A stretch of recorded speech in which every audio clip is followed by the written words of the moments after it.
तो last class हमने क्या पढ़ा था? हमने chapter number 4 moving charges and magnetism start किया था फिजिक्स में, है ना। और उधर हमने ऑयस्टेड एक्सपेरिमेंट के बारे में पढ़ा था और बायोट-सावर्ट्स लॉ के बारे में पढ़ा था। लास्ट क्लास की बात कर रहा हूं। आज के क्लास में हम देखेंगे एप्लीकेशंस ऑफ बायोट-सावर्ट्स लॉ। ठीक है, अब एप्लीकेशन ऑफ बायोट-सावर्ट्स लॉ में बहुत सारे चीजें आती है, तो इसको हम एक क्लास में खत्म करना पॉसिबल नहीं है। लगभग 2 से 3 क्लासेस लगेंगे इस चीज को समझने में। अब एप्लीकेशंस ऑफ बायोट-सावर्ट्स लॉ में पहला चीज हम जो पढ़ेंगे,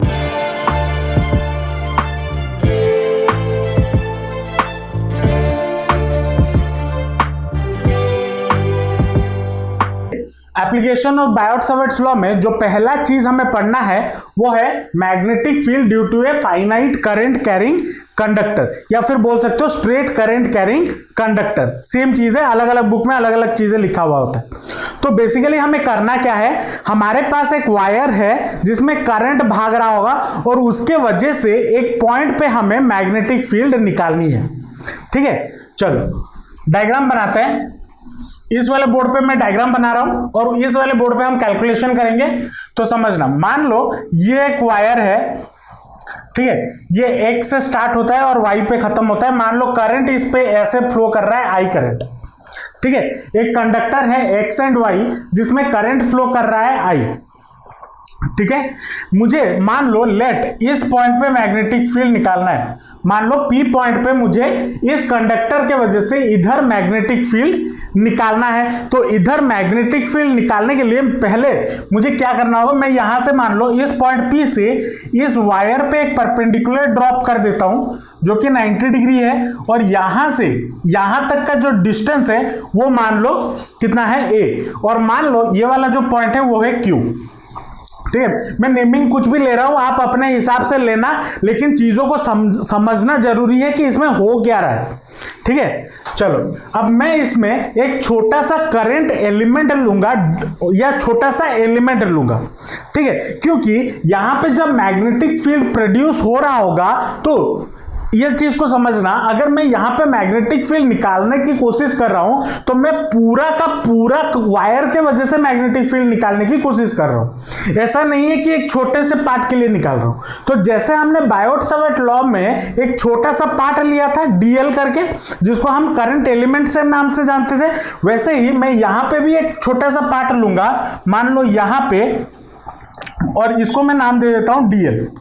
ठीक है, छोटा सा पार्ट लिया तो करंट एलिमेंट हमारा कितना हो जाएगा, current element will be equal to I into DL। छोटा सा एलिमेंट है DL, तो और इसमें करंट कितना पास कर रहा है I, तो करंट एलिमेंट कितना हो गया I DL। ठीक है, मान लो यहां से मैंने इसको P तक ऐसे ज्वाइन कर दिया। ठीक है, P तक मैंने इसको ऐसे ज्वाइन कर दिया, और मान लो ये वाला जो पॉइंट है जहां पे ये लाइन टच कर रहा है उसको मैं Q मान लेता हूं, और ये जो लाइन है, ये वाला लाइन, वो इस वायर से मान लो थीटा एंगल बना रहा है। कितना एंगल बना रहा है, थीटा एंगल बना रहा है। ठीक है, और इसका जो यहां से यहां जो डिस्टेंस है वो है R वेक्टर, और एज बिकॉज मैं यहां से यहां मेजर कर रहा हूं तो वेक्टर फॉर्म में लिखा हुआ हूं R वेक्टर। ठीक है, अब यहां से यहां तक का जो डिस्टेंस है, जो Q से लेके, अच्छा ये O कर देते हैं, Q लिखा हुआ है ना पहले से, O ले लेते हैं। यहां से लेके Q से लेके O तक का जो डिस्टेंस है वो मैं मान लेता हूं L।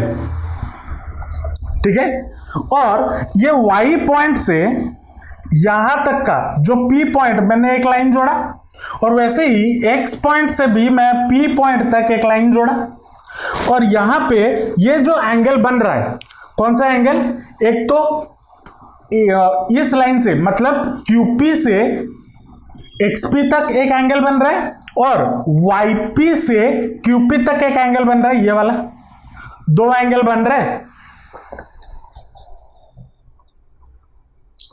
ठीक है, तो नीचे वाले को मैं दे देता हूं phi1 नाम, और ऊपर वाले को मैं नाम दे देता हूं phi2। और ये जो R बन रहा है, ये वाला एंगल जो ये OP बना रहा है A के साथ, इसको मैं phi नाम दे देता हूं। यहां तक समझ में आया या नहीं आया? डायग्राम समझ में आया या नहीं आया? अंचल समझे डायग्राम में? चलो, तो ये हमारा कहानी बन गया। मैंने जो डायग्राम मुझे बनाना था वो मैंने बना लिया। अब मुझे क्या करना है, मुझे मैग्नेटिक फील्ड यहां से इधर इस पॉइंट पे निकालना है, मतलब इस टोटल कंडक्टर की वजह से इस पॉइंट पे। तो अगर मैं इस छोटे से डीएल के वजह से इस पॉइंट पे मैग्नेटिक फील्ड निकाल दूं और उसके बाद कितना मैग्नेटिक फील्ड बनेगा, छोटे से एलिमेंट के लिए छोटा सा मैग्नेटिक फील्ड मान लो डीबी बनेगा। तो जो डीबी बनेगा, डीबी मुझे मिल जाएगा। उसके बाद अगर मैं उसके लेंथ के अलोंग उसे इंटीग्रेट कर दूं तो मुझे टोटल मैग्नेटिक फील्ड मिल जाएगा। As simple as that. समझ रहे हो या नहीं समझ रहे हो? देखो, अगर मैं डीएल के वजह से यहां पे, ये डीएल एक छोटा सा एलिमेंट है, एक छोटे से एलिमेंट के वजह से पी पे कितना मैग्नेटिक फील्ड बन रहा होगा, छोटा सा मैग्नेटिक फील्ड बन रहा होगा, जिसको हम नाम दे रहे हैं डीबी। मुझे चाहिए क्या, मुझे टोटल वायर के वजह से यहां पे मैग्नेटिक फील्ड चाहिए। तो अगर छोटे से एलिमेंट के लिए डीबी बन रहा है तो पूरे वायर के लिए कितना बनेगा? अगर मैं डीबी को इंटीग्रेट कर देता हूं, मतलब इंटीग्रेट करूंगा कहां से कहां तक, x से लेके y तक, मतलब पूरे लेंथ के अलावा अगर मैं उसे इंटीग्रेट कर देता हूं तो मुझे total magnetic field due to this wire at this point मिल जाएगा या नहीं मिल जाएगा? अंचल समझे? तो अभी मेरा मोटिव क्या है? हमारा मोटिव है पहले इस एलिमेंट की वजह से, छोटे से एलिमेंट की वजह से यहां पे मैग्नेटिक फील्ड कितना बन रहा है वो कैलकुलेट करना, मतलब डीबी कैलकुलेट करना। ठीक है, तो according to Biot Savart's law, according to Biot Savart's law,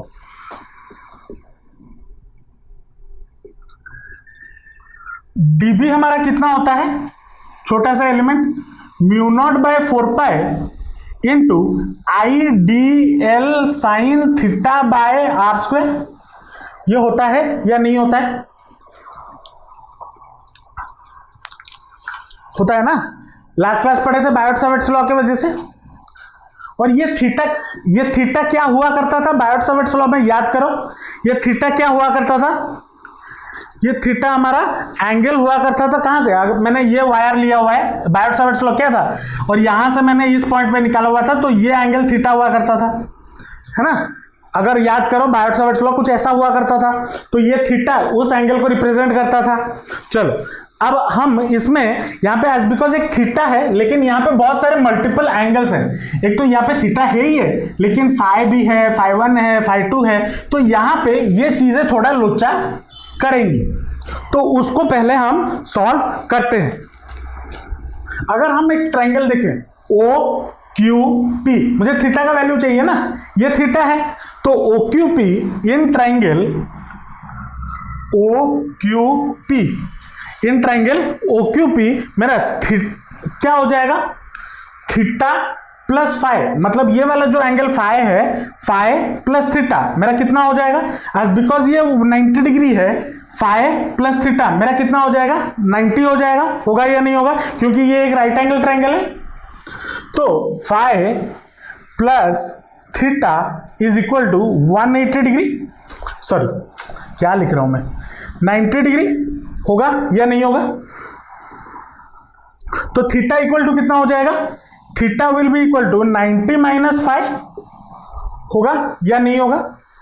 अब देखो, तुम सोच रहे होगे सर क्यों, हम आपने तो बोला कि पहले डीबी निकाल लो, उसके बाद उसको इंटीग्रेट कर देंगे तो पूरे वायर के लिए मिल जाएगा मैग्नेटिक फील्ड। तो डीबी तो मिल गया, डायरेक्ट इंटीग्रेट कीजिए, ये सब फालतू झंझट क्यों कर रहे हैं, ये क्वेश्चन भी दिमाग में आ रहा होगा।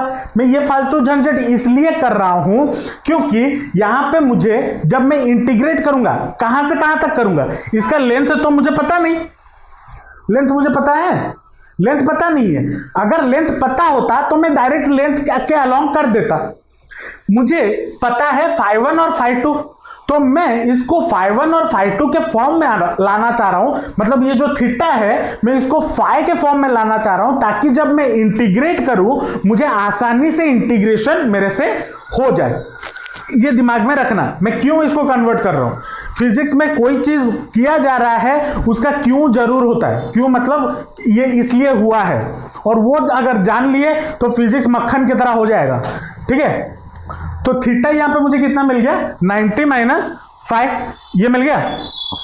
अब अगर मैं यहां पे बोथ साइड साइन ले लेता हूं तो sine theta will be equal to कितना, साइन 90 - 5, और साइन 90 - 5 मेरा क्या होता है cos 5। सन याद है, अगर साइन 90 - थीटा cos थीटा होता है, तो cos 5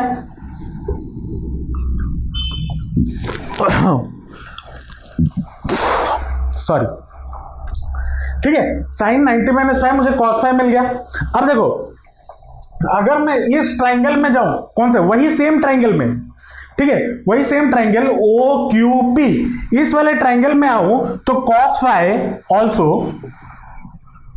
cos 5 इक्वल टू कितना हो जाएगा, cos 5 will be equal to 5 cos theta equal to क्या होता है, बेस अपॉन हाइपोटेनस होता है ना, बेस अपॉन हाइपोटेनस होता है cos का मतलब। तो यहां पे अगर ये फाइ है तो बेस कौन सा हुआ, a अपॉन हाइपोटेनस कौन सा हुआ, OP, मतलब r होगा या नहीं होगा।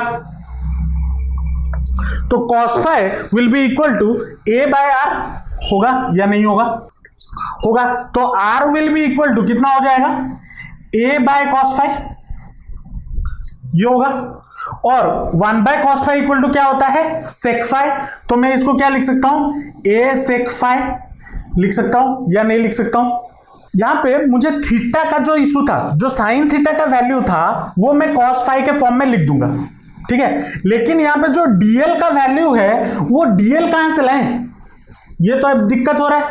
dl का क्या वैल्यू है, अभी तक तो कुछ पता नहीं है। तो मैं क्या करता हूं, इस dl को मैं पहले dl का वैल्यू निकालता हूं। तो dl का पहले वैल्यू निकालते हैं। तो इसी ट्राइंगल में अगर मैं tan 5 पुट करता हूं, tan 5 पुट करता हूं तो कितना मिलेगा, ऑल्सो tan 5 इक्वल टू कितना हो जाएगा, L परपेंडिकुलर अपॉन बेस, तो L अपॉन A होगा या नहीं होगा। tan 5 will be equal to L upon A, ये हो गया। अब L will be equal to कितना, that implies L is equal to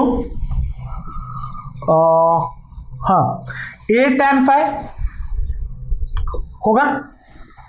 अब अगर मैं इसी इक्वेशन को डिफरेंशिएट कर दूं विथ रेस्पेक्ट टू फाइ, तो मुझे क्या मिलेगा देखते हैं। तो dl बाई डी फाइ इधर लिख लेना, differentiating with respect to phi, differentiating with respect to phi, तो क्या हो जाएगा, dl by D phi is equal to a बाहर, और tan 5 का डिफरेंशिएशन होता है sec स्क्वायर थीटा या sec स्क्वायर फाइ, ये हो जाएगा, होगा या नहीं होगा, होगा। अब यहां पे आते हैं, ये वाला पोर्शन मिटा रहा हूं, ठीक है, ये बस जो ट्राइंगल लिखा हुआ है इधर से। तो अब dl दैट इंप्लाइज dl मुझे कितना मिल जाएगा, dl is equal to a sec square phi D phi, ये मिलेगा या नहीं मिलेगा, मिलेगा या नहीं मिलेगा। अब देखो यहां पे dl का वैल्यू मुझे मिल गया, साइन थीटा का वैल्यू मुझे मिल गया, और r का भी वैल्यू मुझे मिल गया in terms of a sec theta, मिल गया या नहीं मिल गया। ये तीनों वैल्यूज, मतलब ये वाला और ये वाला, ये तीनों वैल्यूज मैं इस इक्वेशन में पुट करूंगा, ठीक है, मैं इस इक्वेशन में पुट करने वाला हूं। तो देयरफॉर ये वाला लाइन पे मिटा दे रहा हूं, याद रख लेना साइन थीटा की जगह पे cos 5 पुट करना है, ठीक है। देयरफॉर dB मेरा कितना हो जाएगा, dB will be equal to mu not by 4 pi into I into dl के जगह पे a sec square phi D phi into sine theta के जगह पे cos 5 divided by r square, r के बदले a sec फाइ, तो a square sec square phi, ये आ गया। बस मैंने यहां पे तीनों का वैल्यू पुट किया, डीएल का वैल्यू यहां से पुट किया, साइन थीटा का वैल्यू जो यहां पे निकाला था cos phi equal to cos phi वो वहां से पुट किया, और r equal to a sec phi ये पुट किया। ठीक है, अब इसको सॉल्व करते हैं। तो कुछ कैंसिल हो रहा है, एक a gets cancelled, sec square phi gets cancelled. तो db मुझे कितना मिल गया, db is equal to mu not by 4 pi into I cos phi D phi divided by A, ये मिल गया। अब देखो ये जो इक्वेशन मैं चाहता था, मैं किस फॉर्म में चाहता था, मैं फाई के फॉर्म में चाहता था, पहले ये थीटा के फॉर्म में था, मैं चाहता था फाई के फॉर्म में आ जाए ताकि मेरा इंटीग्रेशन आसानी से हो जाए। तो आ गया फाई के फॉर्म में, यही चाहिए था मुझे। अब इसी को अगर इंटीग्रेट कर देता हूं तो मुझे नेट मैग्नेटिक फील्ड मिल जाएगा। तो पहले इतना लिख लो, फिर इसको इंटीग्रेट करेंगे। तो मुझे अभी इक्वेशन क्या मिल गया, इक्वेशन मुझे मिल गया dB is equal to mu not by 4 pi into I cos phi D phi by A. अब इसको मुझे इंटीग्रेट करना है ताकि मुझे क्या मिल जाए, नेट मैग्नेटिक फील्ड मिल जाए due to this X Y wire. अब इसको इंटीग्रेट करने के लिए पहले हम इस वायर के वजह से मैग्नेटिक फील्ड कहां निकालना है, पी पे निकालना है। अगर निकालना है तो मैग्नेटिक फील्ड का हमने लास्ट क्लास में पढ़ा था, मैग्नेटिक फील्ड का डायरेक्शन भी होता है। तो अगर डायरेक्शन होता है तो हम कैसे निकाल सकते हैं, राइट हैंड पाम रूल याद आ रहा है, मैंने बताया था जिस डायरेक्शन में करंट उस डायरेक्शन में थंब, और जिस डायरेक्शन में आपका फिंगर कर्ल कर रहा होगा उस डायरेक्शन में मैग्नेटिक फील्ड। तो अगर करंट इधर से ऐसे पास करे ऊपर की तरफ, मैं अगर अंगूठा वायर के ओर रखूं तो मैग्नेटिक फील्ड किधर जा रहा है, अंदर के डायरेक्शन में, मतलब बोर्ड के अंदर के डायरेक्शन में। और बोर्ड के अंदर के डायरेक्शन में मतलब हमने क्या सिंबल रिप्रेजेंट करने के लिए बोला था, क्रॉस, क्योंकि अंदर की ओर जा रहा है तो आपको क्या दिखेगा, तीर का पीछे वाला, तीर का पीछे वाला मतलब क्रॉस। तो यहां पे ये डायरेक्शन हो गया क्रॉस का। तो मैग्नेटिक फील्ड का डायरेक्शन तो पहले मिल गया कि ये अंदर की तरफ जा रहा होगा। ठीक है, अब इसके वजह से यहां पे मैग्नेटिक फील्ड मुझे निकालना है। तो निकालने के लिए अब देखो, अगर मैं इसको मेन लाइन या मीन लाइन मानू, मतलब क्यूपी अगर मेरा बेस है, ठीक है, क्यूपी अगर मेरा बेस है, तो अगर मैं इधर से ऊपर जा रहा हूं तो मैं पॉजिटिव जा रहा हूं। अगर मान लो ये मेरा 0 पॉइंट है, इधर से मैं एंगल मेजर कर रहा हूं, तो इधर से अगर एंगल मेजर कर रहा हूं तो मैं पॉजिटिव डायरेक्शन में मेजर कर रहा हूं बाय कन्वेंशन। ठीक है, ये हमने अपने कन्वेंशन के लिए बोला है, इसको मैंने मीन माना। यहां से अगर मैं इस डायरेक्शन में मेजर करूंगा तो मुझे क्या मिलेगा, पॉजिटिव मिलेगा। और अगर मैं यहां से नीचे की ओर जाऊंगा तो मुझे क्या मिलेगा, नेगेटिव मिलेगा। समझ रहे हो या नहीं समझ रहे हो, आंचल समझे या नहीं समझे? चलो, तो integrating the above equation with proper limits, अब जो मैथ्स वाले हैं वो इंटीग्रेशन चैप्टर में ये लिमिट्स का पढ़ेंगे। ठीक है, पढ़ाया जाएगा आपको कैलकुलस में। लेकिन जिनका मैथ्स नहीं है, अब क्या कर सकते हैं, इसको याद रख लेना, ये उसका प्रोसीजर है। ठीक है, चलो, तो dB का integration is equal to mu not by 4 pi into I cos phi D phi by A. और मैंने क्या बोला, जब ऊपर की तरफ जा रहे हैं तो +5/2, मतलब ऊपर रहेगा आपका +5/2, और जब नीचे आ रहे हैं तो माइनस हो जाएगा, तो नेगेटिव में तो -φ1 ये होगा।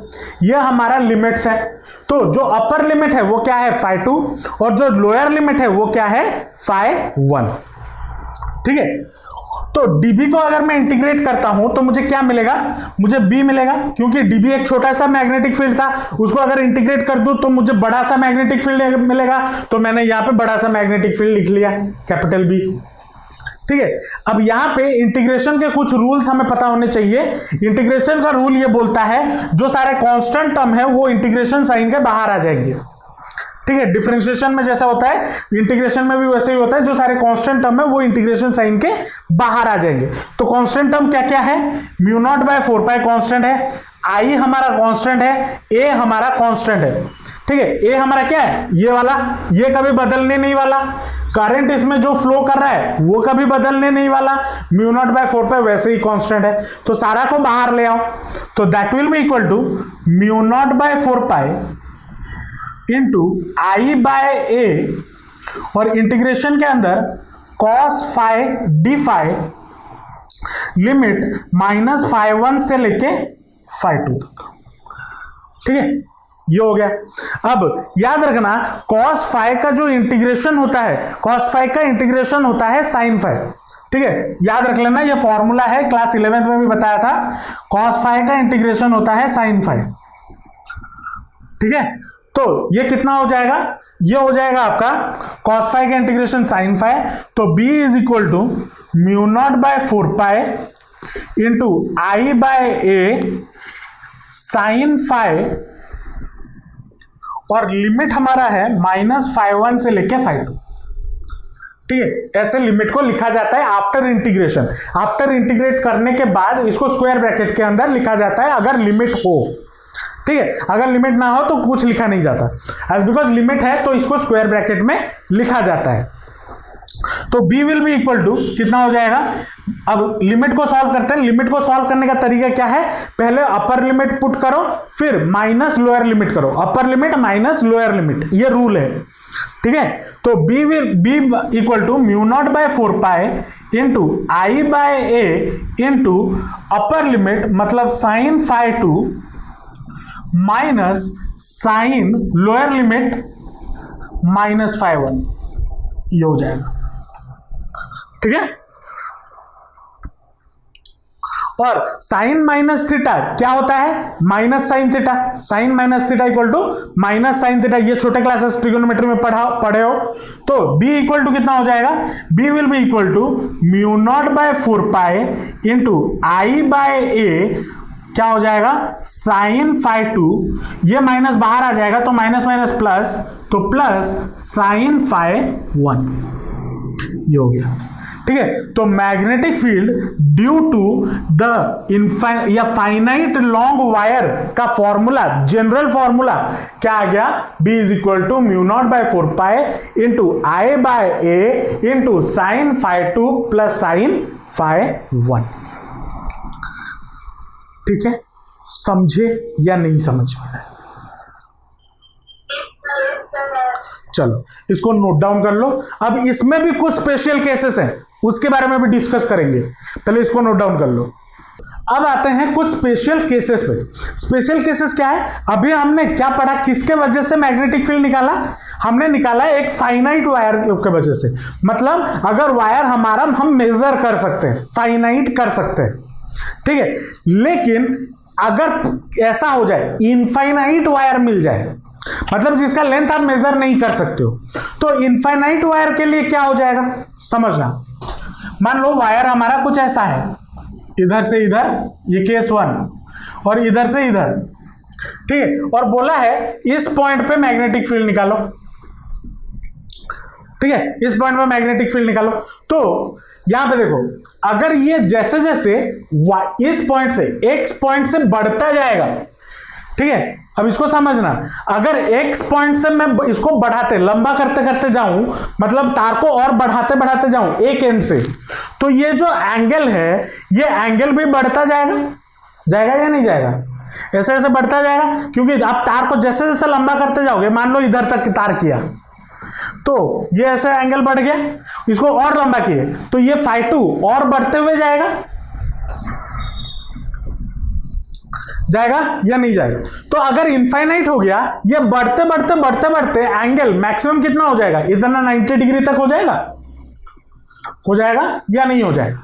वैसे ही अगर नीचे भी इसको बढ़ाते हुए जाए तो ये एंगल भी बढ़ते बढ़ते बढ़ते बढ़ते ऐसे आ जाएगा 90 डिग्री हो जाएगा या नहीं हो जाएगा। और यही इनफाइनाइट वाला केस है। तो अगर इनफाइनाइट वाले केस में क्या हो जाएगा, एंगल आप बढ़ाते बढ़ाते बढ़ाते बढ़ाते एक पॉइंट ऐसा आएगा जहां पे ये सीधा हो जाएगा, क्योंकि हमने क्या देखा, जैसे जैसे हम लेंथ बढ़ा रहे हैं एंगल भी बढ़ रहा है, तो बढ़ाते बढ़ाते बढ़ाते बढ़ाते मैक्सिमम कितना बढ़ जाएगा, कितना बढ़ते जाएगा, 90 डिग्री हो जाएगा ना, उसके आगे तो बेंड नहीं हो जाएगा एंगल, मैक्सिमम बढ़ते बढ़ते 90 डिग्री जाएगा।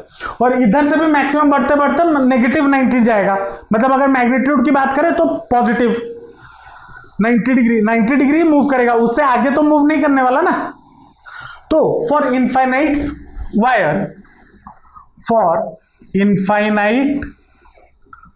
वायर φ1 इज इक्वल टू φ2 बन जाएगा, विच इज इक्वल टू π/2, ये हो जाएगा। तो अगर ये हो गया तो मैग्नेटिक फील्ड कितना हो जाएगा, यहां पे 90 डिग्री डाल दो, sin 90 1 होता है, यहां पे ये 1 और ये भी 1, तो 2 हो गया। तो B इज इक्वल टू कितना हो जाएगा, μ0/4π इंटू I/A इंटू 2, तो ये गेट्स कैंसिल, तो 2 बचा, तो that will be equal to μ0/2π I/2π। ये हो गया magnetic field due to infinite wire. क्या है ये वाला, magnetic field due to infinite wire. समझ में आया या नहीं आया? चलो अब आते हैं दूसरे केस पे, दूसरे स्पेशल केस।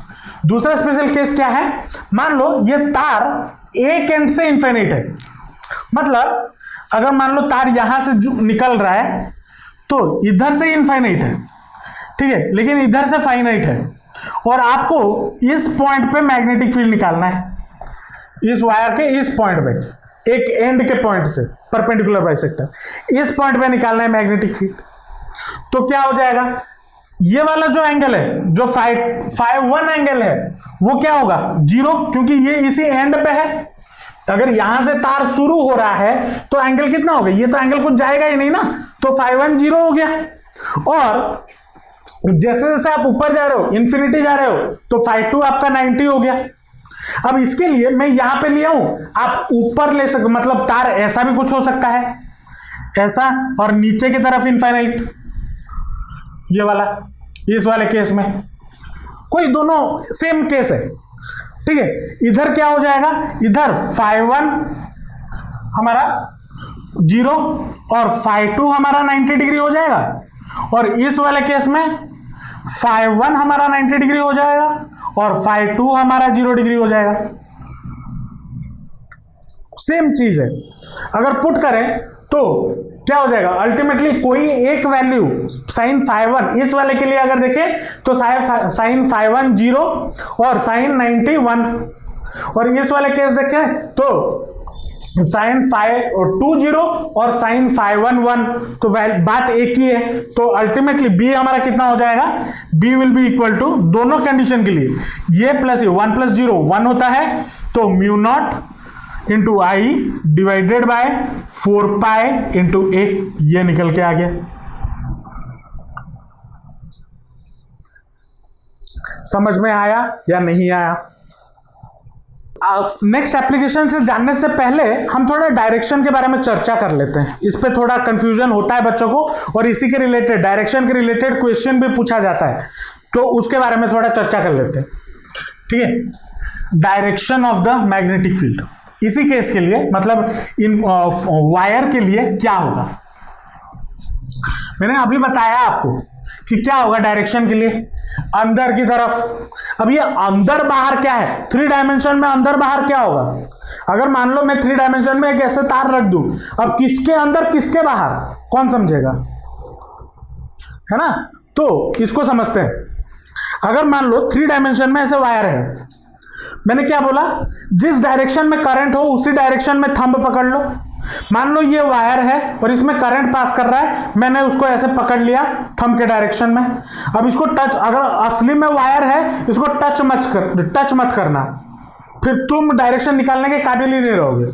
मैं इमेजिन करने के लिए बोल रहा हूं, ठीक है। मान लो ये वायर है, इसमें करंट जा रहा है, इसको आपने ऐसे टच कर लिया, जिस डायरेक्शन में करंट जा रहा है, मान लो मैं कहां जा रहा हूं, नीचे से ब्लैक कैप की ओर करंट मेरा जा रहा है, तो उसी डायरेक्शन में मैंने थंब को रखा, तो इसको मैंने ऐसे कर्ल किया, मूव किया, तो ये कैसे मूव होगा, मैग्नेटिक फील्ड कैसे मूव हो रहा है। अगर देखो, अगर मैं ऐसे दिखाऊं तो ऐसे जा रहा है, मतलब ऐसे घूमेगा, घूमेगा ना, ऐसे ऐसे घूम रहा है। तो अगर 3 डायमेंशन में ड्रॉ करें, अरे बेटा उड़ जा, मान लो ये हो गया करंट, ऐसे मूव कर रहा है, तो मैग्नेटिक फील्ड कैसा होगा, तो मैग्नेटिक फील्ड का जो डायरेक्शन होगा वो कैसा होगा, वो इसके चारों ओर ऐसे सर्कुलर पाथ में मैग्नेटिक फील्ड बना रहा होगा, ठीक है। और मैग्नेटिक फील्ड का डायरेक्शन कैसा होगा, ऐसा, ऐसे मैग्नेटिक फील्ड इधर से ऐसे घूम रहा होगा इसके अंदर, ठीक है। और अगर मान लो करंट का डायरेक्शन उल्टा हो जाए, मतलब करंट अगर कैप से नीचे की ओर आ रहा है, तो ऐसे होगा ना, ऐसे होगा, देखो ऐसे होगा, ऐसे मूव करेगा, मतलब बाहर की ओर ऐसे मूव करेगा, है ना। तो करंट अगर ऐसे मूव कर रहा है, करंट अगर ऐसे जा रहा है, तो मैग्नेटिक फील्ड किस डायरेक्शन में मूव करेगा, मैग्नेटिक फील्ड भी वैसे ही सर्कुलर में जाएगा, लेकिन कैसे, बाहर की ओर, मतलब ऐसे घूम के ऐसे, ऐसे घूम के ऐसे। समझ में आ रहा है या नहीं आ रहा है? अब यहां पे और एक अच्छी चीज देखते हैं, यहां पे हम अगर देखें B जो है वो इनवर्सली प्रोपोर्शनल टू A है, और A क्या होता है, ये जो दूरी है, ठीक है, ये जो दूरी है वायर से, जिस कितने दूर पे हम जो मैग्नेटिक फील्ड निकाल रहे हैं उस पे वो इनवर्सली प्रोपोर्शनल है। मतलब B इज क्या है, B is inversely proportional to distance, कितने दूरी पे हम मैग्नेटिक फील्ड निकाल रहे हैं। तो मतलब इससे क्या होता है, जैसे जैसे हम दूर लेते जाएंगे, मतलब अगर ये वायर है, ठीक है, अगर ये मान लो वायर है, इससे मैं जैसे जैसे दूर जाऊंगा, मेरा मैग्नेटिक फील्ड स्ट्रेंथ जो B हम निकाल रहे हैं, इसको मैग्नेटिक फील्ड इंटेंसिटी या मैग्नेटिक फील्ड स्ट्रेंथ भी बोला जाता है, ठीक है, जो मैग्नेटिक फील्ड है वो घटते हुए जाएगा। तो इससे ये भी पता चलता है। तो क्या लिखेंगे, यहां पे एक लाइन लिख लेना, magnetic field strength decreases with the increase in distance. कौन सा डिस्टेंस, अगर जिस पॉइंट में मैग्नेटिक फील्ड निकाल रहा हूं, जितना दूर करूंगा उतना मेरा क्या होगा, मैग्नेटिक फील्ड घटते हुए जाएगा। ये लिख लेना। अब इसके रिलेटेड ग्राफ भी एक पूछता है, ठीक है, कि कितने, इसका ग्राफ कैसा होगा, किसका ग्राफ, मैग्नेटिक फील्ड का ग्राफ, मतलब magnetic field with respect to distance का ग्राफ कैसा होगा। तो वो ग्राफ भी याद रख लेना, ठीक है। अगर मान लो ये आपका, सॉरी, ये आपका A है, एक्स एक्सिस आपका A रिप्रेजेंट कर रहा है, मतलब ये दूरी सहेज है ना, चलो हाँ, ये हो गया B, वाई एक्सिस आपका मैग्नेटिक फील्ड। तो जितना दूर उतना मैग्नेटिक फील्ड कम, ठीक है, जितना पास उतना मैग्नेटिक फील्ड ज्यादा। तो ग्राफ कैसा होगा, कुछ ऐसा होगा, ठीक है। क्या है, मैग्नेटिक फील्ड वर्सेस डिस्टेंस।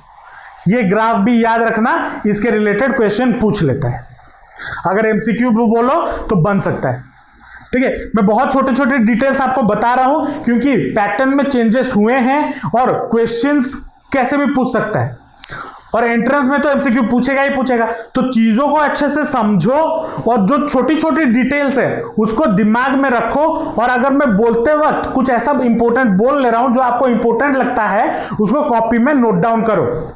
मैं जितना बोर्ड में लिख रहा हूं उतना नोट डाउन करना सफिशिएंट नहीं है, मैं जो बोल रहा हूं उसमें भी कुछ कुछ चीजें इंपॉर्टेंट होती है, उसको भी नोट डाउन कर लिया करो, ठीक है, समझ में आया पूरा कहानी? Magnetic field due to a finite current carrying conductor. Aanchal समझे? तो ये आपका पहला एप्लीकेशन था बायोट-सावर्ट्स लॉ का। अब ऐसे और 3 एप्लीकेशन है, 3 या 4 बोल सकते हो, ठीक है, और 4 एप्लीकेशन है। तो पहले इस जो अगर इसमें कुछ लिखना है लिख लो, हम सेकेंड एप्लीकेशन पे जाएंगे। आज 2 एप्लीकेशन खत्म करना है मुझे। जो नेक्स्ट एप्लीकेशन है बायोट-सावर्ट्स लॉ का, वो है magnetic field at the centre of the circular current carrying loop.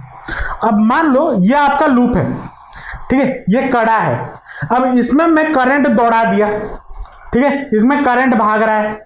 अब मैं बोलूंगा इस रिंग के वजह से या इस कंडक्टर के वजह से इसके सेंटर में, मतलब इसके बीचों बीच इस वाले पॉइंट पे कितना मैग्नेटिक फील्ड क्रिएट हो रहा है, ठीक है। इसको मैं अभी ये 3 डायमेंशन में दिखाया, डायग्राम बना के समझते हैं तो और आसानी से समझ में आएगा। मान लो ये एक लूप है, ये एक लूप है, और मुझे पूछा है इसके सेंटर O पे कितना मैग्नेटिक फील्ड बनेगा अगर मान लो इसमें से करंट I ऐसे जा रहा है, ठीक है, I ऐसे जा रहा है, ऐसे घूमा, फिर इधर आया, इधर चला आया। मतलब बेसिकली क्या है, मैंने पहले एक फाइनाइट वायर, सीधा वायर बनाया था, उसको घुमा के सर्कल बना दो, उस वायर के को घुमा के सर्कल बना दो, और उसके सेंटर में कितना मैग्नेटिक फील्ड बन रहा है वो निकालने के लिए बोला है। निकाल लेंगे, कोई दिक्कत नहीं है, कोई बड़ी बात नहीं है। चलो वही सेम कॉन्सेप्ट, मान लो इसका रेडियस कितना हो गया R, ठीक है, इसका जो रेडियस है वो कितना बन गया, R बन गया। और इधर मैंने क्या लिया, एक छोटा सा एलिमेंट लिया जो कि है dl, एक छोटा सा एलिमेंट लिया जो कि है dl। तो करंट एलिमेंट मेरा कितना हो जाएगा, करंट एलिमेंट मेरा हो गया IDL, ये हो गया ना। अब मुझे इसके वजह से इधर मैग्नेटिक फील्ड निकालना है, नो डाउट, चलो निकाल लेते हैं। According to Biot Savart's law, according to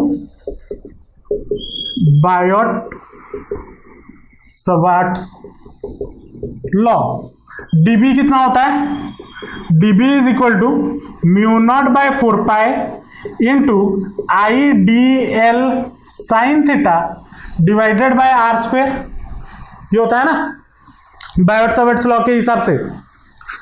तो अब यहां पे अगर देखें, थीटा क्या होता था, एंगल बिटवीन किसका, DL एंड जो डिस्टेंस है जिस पॉइंट पे निकाल रहे हैं। अब DL इधर है और हमें इस पॉइंट पे निकालना है, तो इनके बीच में एंगल कितना होगा, 90 डिग्री हो जाएगा ना। तो theta will be equal to कितना, 90 डिग्री बनेगा या नहीं बनेगा,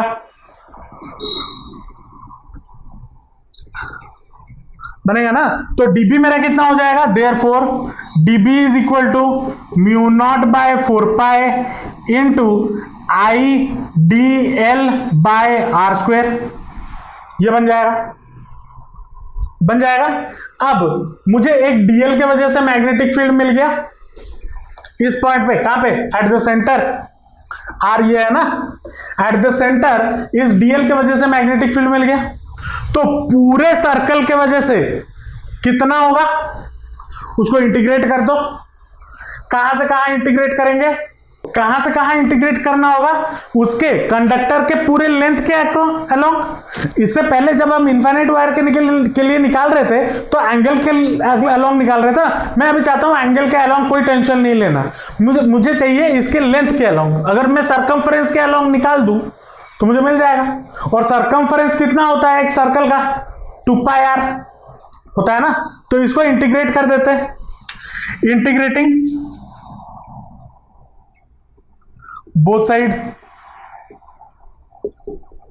बोथ साइड्स, तो क्या हो जाएगा, integration of dB is equal to integration of μ0/4π into IDL/R², ये हो गया।